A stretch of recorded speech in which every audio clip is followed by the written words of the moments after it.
잘 돌아가게 해주는 진짜 매끄러운 특수한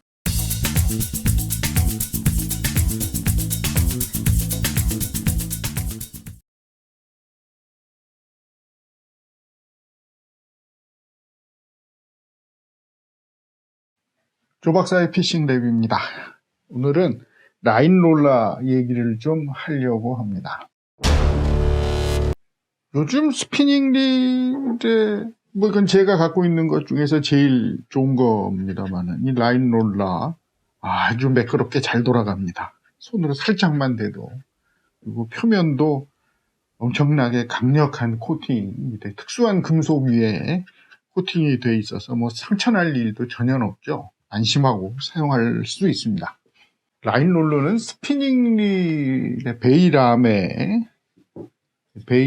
부속되어 있는 부품 중에 하나지만 현대적인 스피닝 릴의 필수적인 부품의 하나라고도 말씀드릴 수 있겠어요. 라인롤러의 가장 기본적인 기능, 스풀에 낚싯줄을 감아준다. 그게 첫 번째 기능이고, 부수적인 기능으로 아마 스피닝 릴의 이 필연적으로 나타난 낚싯줄의 꼬임을 그나마 조금 덜어준다라는 그런 기능이 부수적으로 있을 거예요. 약 100년 전에 스피닝 릴이 이제 태어나거든요. 지구상에 없던 낚시도구에서 스피닝 릴이 약 100년 전에 생겨나는데 20세기 초입니다.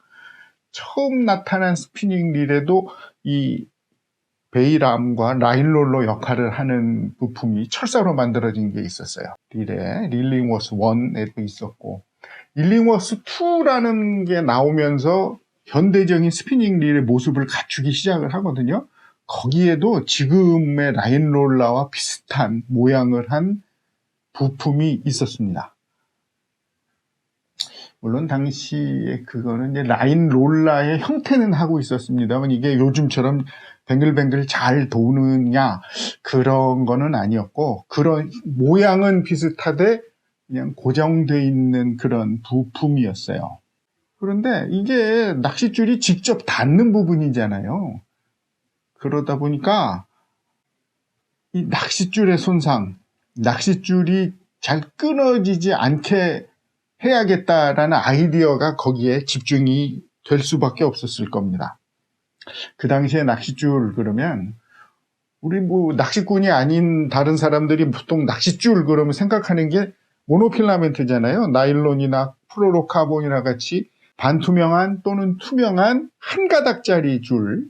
근데 스피닝 릴이 탄생하고 얼마 안 됐던 그 시기에 그런 낚싯줄은 세상에 없었습니다. 모노필라멘트가 탄생한 거는 1950년대예요.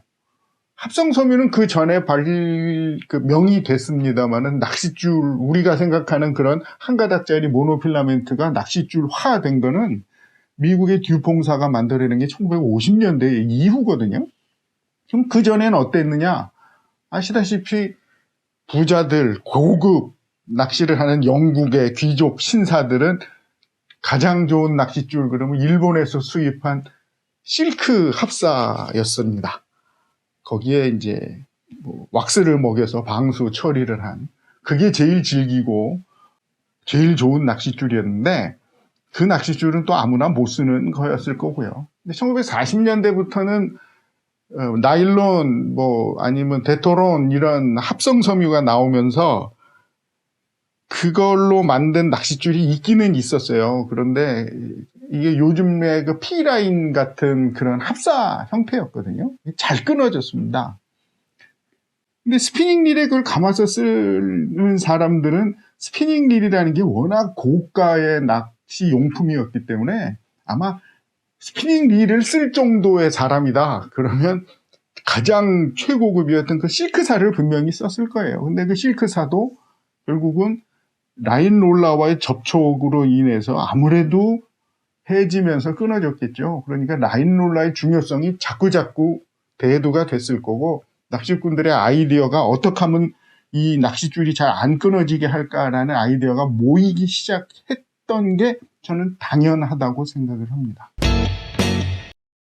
1930년대 초반에 영국 하디에서 본격적인 현대의 스피닝 릴과 거의 다름없는 알텍스라는 스피닝 릴을 내놓거든요. 근데 그 릴의 라인 롤러는 1930년대인데도 불구하고 현대의 라인 롤러와 아주 유사한 게 장치가 되어 있었습니다. 영국이 가장 낚시 도구의 선진국이다 보니 그랬어요.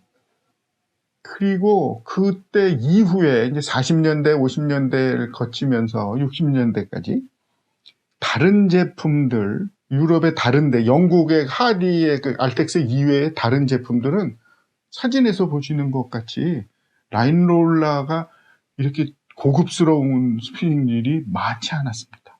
다 그냥 철사거나 엉성한 그런 것들이 붙어 있었거든요. 스피닝 릴이 대중화된 거는 제2차 세계대전이 끝나고 미국의 낚시 시장에 스피닝 릴이 침투하면서부터예요. 그러니까 2차 대전 기간 동안에 낚시도구 발전이 없었거든요. 오히려 퇴보를 하게 됩니다. 그런데 그때 스피닝 릴에 사용된 라인 롤러는 하디의 그런 고급스러운 요즘 것 같은 라인 롤러가 장착된 예는 없었어요. 1960년대 들어서 2차 대전 이후죠. 라인 롤러가 그 철사 형태를 벗어나요. 그러면서 대표적인 게 미첼의 308, 300 이런 것들은 요 부분이 텅스텐 카바이드를 사용을 합니다. 돌지는 않았어요. 그냥 기둥, 원뚱 기둥 모양인데 요 부분만을 그냥 일반 쇠가 아니라 철이 아니라 이런 텅스텐 카바이드 같은 특수 합금을 사용을 하면서 굉장히 단단하고 매끄러워서 낚싯줄에 손상을 주지 않게 하는 방법 사용을 하고, 이탈리아의 알체도는 광물질을 사용을 했습니다. 석영, 마노 같은 걸 사용을 했어요. 이것도 보면 반투명한 광물질 라인 롤러가 설치되어 있습니다. 그러면서 이때부터 라인 롤러가 좀 회전하는 게 낚싯줄을 더 손상을 입히지 않는다라는 그 아이디어들이 생겨나면서 그때부터 모든 70년대 들어오면서부터는 라인 롤러는 돌아야 된다. 그래, 아무튼 그렇죠. 돌지 않고 고정되어 있으면 낚싯줄이 계속 한 자리에만 마찰을 하니까 파이고, 아무래도 아무리 단단한 금속을 사용해도 그럴 테니까 돌면 골고루 이렇게 접촉을 하게 되니까요. 돌아야 된다는 게 정석이 됐어요. 그때부터 잘 돌아가는 라인 롤러가 좋은 라인 롤러로 여겨지게 되었습니다. 그리고 그때부터 이제 낚싯줄 꼬임도 스피닝 릴은 100% 꼬이니까 조금 덜 꼬이게 하는 방법이 뭔가, 그래서 원뿔 모양이라든가 아니면 이렇게 모래시계 모양이라든가 아니면 역삼각형 모양이라든가 여러 가지 이제 아이디어들이 나타나요. 거기다 금속이 아니라 그 라인 롤러를 세라믹스 라인 롤러가 도입되기도 합니다. 70년대에서부터 80년대에 걸쳐서 일어나는 일들이에요.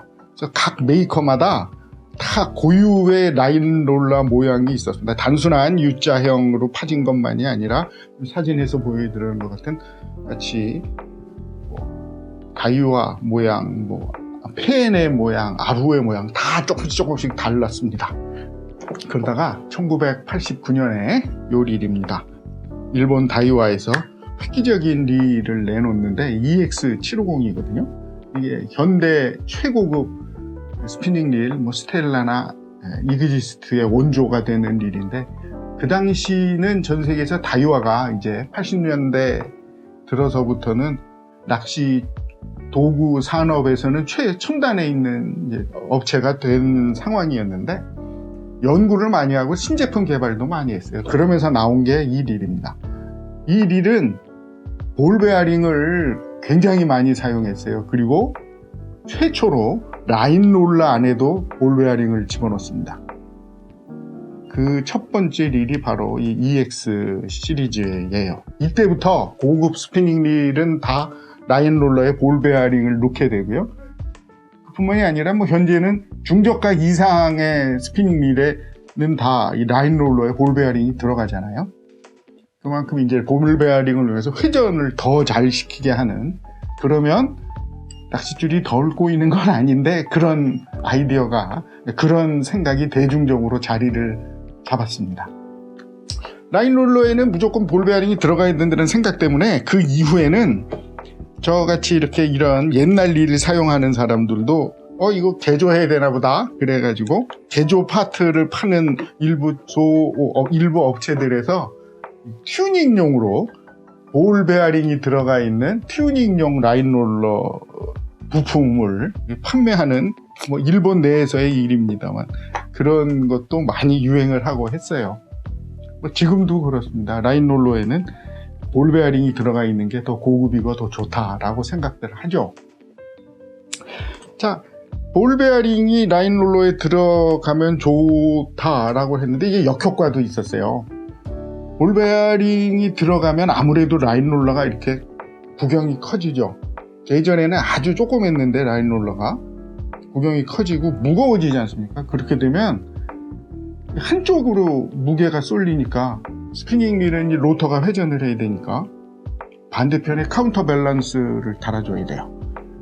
그렇지 않으면 회전할 때 떠니까 결과적으로 라인 롤러에 볼 베어링이 들어가면서 카운터 밸런스도 막 써야 되고 하다 보니까 릴 전체 무게가 무거워지고 이후로는 회전을 할 때 떨지 않게 하는 회전 밸런스를 잡아주는 게 또 하나의 이슈가 됐습니다. 스피닝 릴에. 그래서 회전 밸런스 얼만큼 절묘하게 잡아주느냐, 그게 또 고급 릴의 척도의 하나가 됐지요. 그래서 이 릴 이후에 나온 스텔라 92년식 최초의 스텔라는 절묘하게 회전 밸런스를 잡았다는 거를 또 자기네 광고로 썼습니다. 그리고 그 릴이 진짜 회전할 때 전혀 떨지 않는 묘하게 로터 모양을 이렇게 디자인을 하고 웨이트 위치를 조정해서 회전 밸런스를 완벽하게 잡아서 또 인기를 끌고 그랬어요. 스텔라가 당시에 그랬습니다. 1990년대 초반 얘기죠.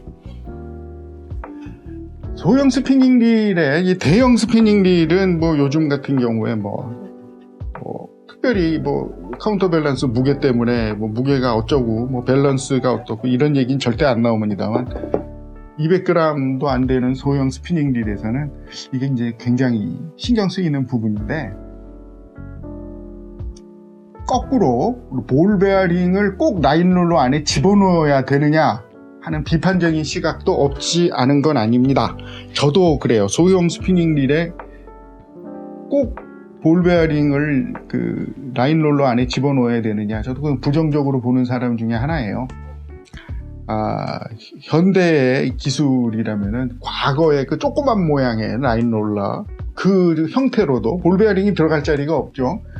그래도 그 안에 부싱이 신소재 부싱을 쓰면 볼 베어링만큼 아주 매끄럽게 잘 돌아가게 얼마든지 만들 수가 있거든요. 저 같은 경우에 또 그런 아이디어 때문에 또 일본에서는 튜닝 파트에서 그런 라인 롤러도 많이 생산이 돼서 튜닝 용품으로 팔기도 했습니다. 과거 스피닝 릴에 P라인을 사용을 하고 싶다. P라인을 사용을 하게 되면 과거의 이 라인 롤러는 단박에 파져요. 모래 같은 거에 섞여 있는 그 석영이나 이런 광물질들이 미세해져 가지고 이 P라인엔 묻어서 들어오잖아요. 그게